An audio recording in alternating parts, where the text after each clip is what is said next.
मैं उनसे नफ़रत नहीं रखती। वो अगर एक विचारधारा रखते हैं मेरे बारे में या कोई सोच रखते हैं, वो उनकी सोच है। I would just wish him all the best and congratulations. मुझे लगता है कि इस शो के फॉर्मेट के अनुसार I was the badass. She was very good as the warden and I interacted with her for the first time. उन्होंने भी ऐसा ही एक शो जीता है। मैंने बहुत कोशिश करी, मगर देखिए रियलिटी शोज़ हैं, प्रेशर्स होते हैं, सबको जीतना होता है। नमस्ते, मैं हूँ पायल रोहात की एंड मैं फिफा फूज के सारे ऑडियंसेस को शुभकामनाएं देना चाहती हूँ कि आप ये चैनल देखते हैं और मुझे सपोर्ट करते हैं। पायल जी, पहले तो आपका स्वागत है फीफा हाउस में। Thank you, namaste, and I love FIFA Foods. I love Sarita. You know that, Sarita. So I'm glad to be speaking to all of you. पहले तो आपको जेल के जो कैदी वाले कपड़े थे उससे देख ये वाले कपड़े पहन के देखे बहुत अच्छे लग रहे हैं। क्या कहना चाहेंगे आप, कितना अच्छा फील कर रहे बहुत अच्छा फील कर रही हूँ क्योंकि मुझे पता था मुझे जेल के कैदी वाले कपड़े देख देख मेरे को आप जेल के कैदी वाले कपड़ों में देख देख के बोर हो गए होंगे। तो मैंने बोला कि अच्छी तरह से तैयार होके मिलती हूँ आप लोगों को, क्योंकि पायल का वो ऑरेंज पैंट और ब्लू पैंट वाला इमेज तो आपने देख लिया, but let's see Payal Rohatgi की as she is. So that is why मुझे भी लगा कि मुझे कुछ अलग करना चाहिए। बिग बॉस और लॉकअप की बात करें तो बिग बॉस से ज़्यादा डिफिकल्ट है लॉकअप, जी, क्योंकि इसमें आपको कंफर्ट मिलता है। तो आप उसमें कैसे वो जर्नी को पूरा किया? काफ़ी डिफ़िकल्ट था बिकॉज़ मैंने बिग बॉस किया है सीज़न 2 जब शो नया नया था, मगर ये शो बहुत डिफ़िकल्ट था बिकॉज़ यहाँ पर ज़मीन पे सोना था, टास्क्स थे जो बहुत डिफरेंट थे। क्योंकि मैं वो टास्क वाले जोन से थोड़ी अलग हो चुकी थी, तो ये शो में मुझे फिर से वो जोन से कनेक्ट करना पड़ा अपने आप को, तो मेरे लिए डिफ़िकल्ट था। एंड यहाँ पर सनलाइट तक नहीं थी, जो ऐसा कुछ बिग बॉस में नहीं था। तो सनलाइट जो मेरे लिए बहुत इम्पॉर्टेंट है क्योंकि मैं बहुत आउटडोर वर्कआउट्स करती हूँ, योगा करती हूँ, तो मेरे लिए एक अलग कट ऑफ था और कट ऑफ डिफ़िकल्ट था, तो it was a difficult show and I am glad कि मैं फर्स्ट रनर अप बनी। पायल, आपने 10 चीज़ें बताई कि ये आप जिंदगी भर याद रखेंगे कि आपने सीखी है लॉकअप से। पर एक आपने बोला कि आप दोबारा ट्रस्ट आपने फिर से की, क्योंकि हाँ, एक तो बिग बॉस के घर में आपने एक्सपीरियंस किया था, तो क्यों आपने दोबारा ट्रस्ट किया when you already had this experience? क्या? बिकॉज कहीं ना कहीं आई थिंक जजमेंट डे पे जब मैं इंटरेक्ट कर रही थी कंगना से, I wanted to take a feedback seriously. उनको भी लग रहा था कि शायद मैं अपने पास जो लोग हैं उनके साथ इमोशनल इन्वेस्टमेंट नहीं कर रही। अब तब तक मैंने उनके साथ अपना सीक्रेट शेयर नहीं किया था, ना लॉकअप के फैंस के साथ वो सीक्रेट शेयर किया था। अब शायद लॉकअप के फैंस को पता चल गया होगा कि मैं क्यों अपने आप को रोकती थी अपनी बात रखने के लिए या इमोशनल इन्वेस्टमेंट, नहीं बात रखने के लिए नहीं, इमोशनल इन्वेस्टमेंट करने से। बट फिर भी मैंने सोचा कि पायल, आप रिजिड नहीं हो सकते, आपको हर एक का फीडबैक सुनकर उस पर अमल करने की कोशिश करनी चाहिए। और इसलिए मैंने इमोशनल इन्वेस्टमेंट करी दो प्लेयर्स के साथ एंड ऑफ द सीज़न में, और मैंने अपनी तरफ से शिद्दत से की। अब देखिए लाइफ है, लाइफ में आपको कुछ ना कुछ हर बार सीख मिलती है, और इस बार भी वही सीख मिली कि रियलिटी शोज़ में इमोशनल इन्वेस्टमेंट करोगे तो पायल पंगा होगा। हुआ पंगा, बट मैंने उस पंगे को भी आई थिंक काफ़ी पेशेंटली हैंडल किया बिकॉज मुझे पता था कि ये जोन बहुत हर्टिंग है। उसके बावजूद मुझे इसको हैंडल करना पड़ेगा बिकॉज लोग देख रहे हैं, फैंस देख रहे हैं, मेरे माँ बाप देख रहे हैं, उनके माँ बाप देख रहे हैं। अगर कोई नासमझी कर रहा है तो उसकी नासमझी की वजह से मैं भी नासमझीगिरी नहीं कर सकती, क्योंकि कहीं ना कहीं इमोशनल इन्वेस्टमेंट था।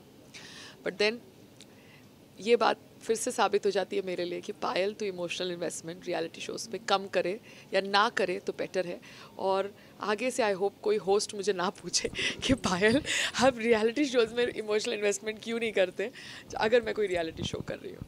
एग्जैक्टली, क्योंकि आज़मा और शिवम के साथ आपकी बहुत अच्छी बॉन्डिंग थी, पर एंड में खत्म हो गई। तो क्या लगता है कि वो आपको नहीं समझ पाए या फिर आप वो नहीं समझ पाए? मैंने बहुत कोशिश करी, मगर देखिए रियलिटी शोज़ हैं, प्रेशर्स होते हैं, सबको जीतना होता है, शो एंड में होता है, तो लोगों का अलग अलग वे होता है प्रेशर से डील करना। मगर मैं खुश हूँ कि मैंने अपने आप को मैच्योर्डली हैंडल किया। एंड लॉकअप के जो फैंस थे वो मेरे से जो एक्सपेक्ट कर रहे थे वो मैंने एक्सपेक्टेशन में मैं खरी उतरी. I did not do anything immature और stupid because I did not want to do that. मैं उन दोनों के माँ बाप से मिली and I really have high regards for their parents. तो जितनी भी प्रोवोकेशन थी I think I hopefully handled it in a very nice manner. Payal, Karan की अगर बात की जाए, मतलब उन्होंने आपको बहुत ही आपके हर एक चीज़ को जो अप्रिशिएटेबल थी वो सबको अप्रिशिएट किया. Yeah. स्पेशली वो एक लाइन जो उन्होंने लड़की क्या लड़ी है, वो क्या कहना चाहेंगे जब टास्क करके जो एक और बूस्टअप आपको मिला. I'm very, very grateful for Karan Kundra ji to say that because उन्होंने as a jailer एक soul touch किया जो soul पायल का था as a कैदी, जो soul था पायल का as a कैदी. and वो टच करना बहुत डिफ़िकल्ट था बिकॉज वो भी एक किरदार खेल रहे थे और वो रियलिटी में आ रहे थे और जा रहे थे. हम कंटिन्यूसली रियलिटी में थे, हम किरदार नहीं खेल रहे थे, हम अपने आप थे, हम जो हैं वो थे. तो he was coming sometimes as Karan Kundra, sometimes as jailer साहब, मगर मेरे साथ वो जेलर साहब की तरह इंटरेक्ट कर रहे थे. एंड द कैदी इन मी, द पायल रोहतगी एज कैदी इन मी could relate to that and I'm very thankful because मैं उनसे ज़्यादा बात नहीं करती थी but somewhere I think I could understand by just looking at his eyes that everything is okay, he'll figure it out, सब ठीक है and I'm very thankful for that bond. और तेजस्वी जो आए उन्होंने भी आपके रिलेशनशिप को लेकर बातें की, मतलब एक कि वो समझ नहीं है क्या रिलेशनशिप है, वो मोमेंट कैसा था हमने लाइव में देखा. She was very good as the warden and I interacted with her for the first time. उन्होंने भी ऐसा ही एक शो जीता है and I think she was the deserving winner because उनके अंदर भी एक फायर है, जो फायर लोगों को मेरे अंदर दिखती है और मुझे शायद कंगना जी में दिखती है. तो कहीं ना कहीं एक चेन होता है विमेन एप्रिसिएशन का जो हम देखते हैं पावरफुल विमेन के अंदर and I saw that in Tejaswini and I really really hope her all the best in her future. Munawar ने कई सारे इंटरव्यूज दिए हैं और उन्होंने एक बात कही है कि वो आप में विनर क्वालिटी नहीं लगते, आप उनको डिजर्विंग विनर नहीं लगते. क्या कहना चाहेंगे. देखिए उनका पॉइंट ऑफ व्यू है, हम लोकतंत्र में रहते हैं, विचारधारा हमारी मैच नहीं कर सकती बट वो अलाउड है. मैं उनसे नफ़रत नहीं रखती. वो अगर एक विचारधारा रखते हैं मेरे बारे में या कोई सोच रखते हैं वो उनकी सोच है. I would just wish him all the best and congratulations. क्या आपको वो डिजर्विंग विनर लगते हैं. मुझे लगता है कि इस शो के फॉर्मेट के अनुसार I was the badass but then भगवान जो करता है कुछ रीज़न से करता है and I appreciate that thought process and उस थॉट प्रोसेस को अप्रिशिएट करते हुए आई एक्सेप्ट द वर्डिक्ट. और पायल, आपने बाहर आने के बाद जो पोस्ट रिपोस्ट किए फैंस के, तो आपका इल्ज़ाम लग रहा है कि कहीं ना कहीं आप हिंदू मुस्लिम हेट्रेड फैलाने की कोशिश कर रही हैं. What do you want to say on.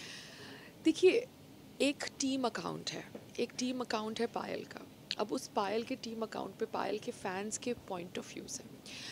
अगर पायल को किसी फ़ैन का पॉइंट ऑफ व्यू रीपोस्ट करना है तो आई थिंक उसकी टीम को अलाउड है वो पोस्ट करना बिकॉज कहीं ना कहीं वोट्स के ऊपर बहुत डिस्कशन हुआ, लीस्ट वोट्स, हाईएस्ट वोट्स, और हम एक लोकतंत्र में रहते हैं जहाँ पर विभिन्न धर्म के लोग रहते हैं.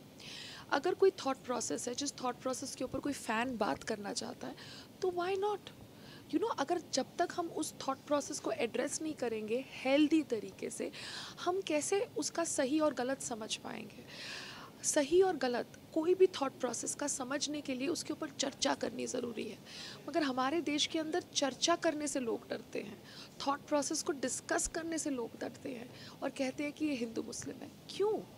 हमारे देश के अंदर सिर्फ हिंदू मुस्लिम नहीं है, बाकी धर्म के लोग भी रहते हैं और हर एक धर्म से रिलेटेड कोई ना कोई थॉट प्रोसेस होता है और वो थॉट प्रोसेस को हमें डिस्कस करना चाहिए अगर वो थॉट प्रोसेस के अंदर कुछ खामियां हैं, बिकॉज तभी तो हम एक बेहतर इंडिया बनेंगे और शक्तिशाली भारत बनेंगे.